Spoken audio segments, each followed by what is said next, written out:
divisions. Having now offered my perspective on the state of modern humanity and the approach that I wish to take in confronting its faults, I will begin my attempts to tackle the structural elements of CompraChicos and how we can get started with all of this on the practical level and in the immediate present. As a decentralized collective, CompraChicos consists of many divisions, that is, organized, localized member groups, which may be created by anyone at all insofar as they adhere to the basic set of humanitarian principles and aims herein set forth. Each division is asked to form a unique visual and symbolic identity, not so unlike a sports team, which influences its operations and mythopoetic contribution in a variety of ways.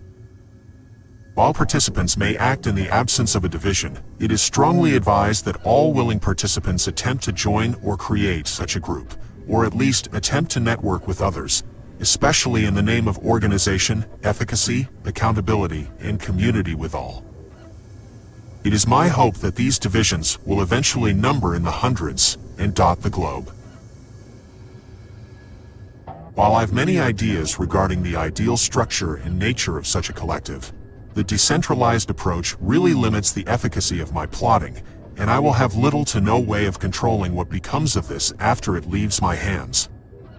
The most sensible thing that I can do in that case is to simplify my vision as much as I am able, breaking everything down to its rudimentary tenets, although I encourage everyone to build upon this base with experimental ideas and create a more complex structure, insofar as it does not go against any of our foremost tenets and convictions. There will be a certain standard to uphold, and over time, as a network develops and democracy takes effect, we will have a better idea of that standard and how to assess the proper and improper ways of going about things. Please note that decentralization is not tantamount to a lack of organization, and even within decentralized systems, there can and should still exist some form of hierarchy, although that hierarchy is generally decided upon via democratic consensus or popular vote, and not via the top-down approach of autocracy, wherein a single authority determines all things.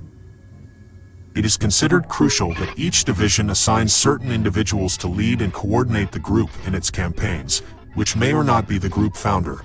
although I hesitate to use such a term as leader when describing this position alone, since every participant has the ability to lead within specialized situations and contexts.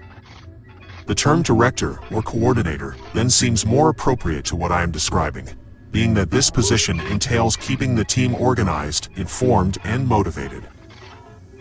This individual should also, in most cases, be willing to act as the spokesperson or figurehead of a given division, being that they are likely to contain the fullest understanding of the group and its standing. However, they are not above the rules, being more so responsible for seeing that the rules are codified and upheld. While I ask that this matter is treated seriously, and while it may be in our best interest to structure each division in the manner of a military force or corporate entity for the sake of efficiency, as in giving out clearly defined roles and expectations, divisions will commonly constitute a relatively small, localized entity equal in size to the average military squad, which contains 6 to 10 individuals on average, and therefore I do not feel it too necessary to devise some manual on how divisions ought to be structured, since it is most likely that they will be made up of friend groups, and issues are more easily managed among friends than among co-workers.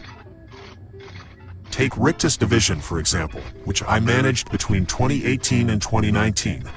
Although I saw myself as less of an authority and more as a competent organizer. There was no contesting my position, as everyone involved was aware of one another's strengths, and my organizational skills set me up for such a position, especially when the others were far more keen on getting out and taking a more active and social approach in line with their own individual personalities. The division in question came to be most prominently associated with an attempt to shift the means whereby local art and music scenes operate, a model which, I felt, hadn't evolved to adapt to changing times and leaps in technology. As so, that which I speak of as operations need not entail hacking computers and swinging from chandeliers. In most cases, it simply means banding together as a collective in an effort to shift a particular facet of culture via a series of carefully considered steps, and anyone wishing to learn more about the aforementioned endeavor will find a general breakdown within my public archives. Things may appear very quiet and disorganized in the beginning, and you should not allow that to discourage you from participating. For as little divisions crop up here and there, I expect that a network will form naturally over time without requiring any applied force or contemplation. That's simply the way that it tends to work out, and it can be very exciting to watch it all take effect. However, to prevent abuse of the system and other issues relating to the decentralized format, I strongly advise everyone to be active in networking, as in reaching out to connect with others who share in a similar set of views. This is not a solo mission. This is a community effort, and issues could arise if this facet should go underemphasized, leaving us with a result that differs none at all from humanity in its current disorganized state. Then, as the collective grows in scope, gatherings and other events may be hosted so as to bring together the network for what would hopefully be not only a meaningful but pleasurable time spent among individuals fighting the self-same battle. We have settled on November 20th as a date of significance to our collective, coinciding with World Children's Day, which observes the Declaration of the Rights of the Child, and I encourage participants to work on setting up an annual convention-style event to take place on this date.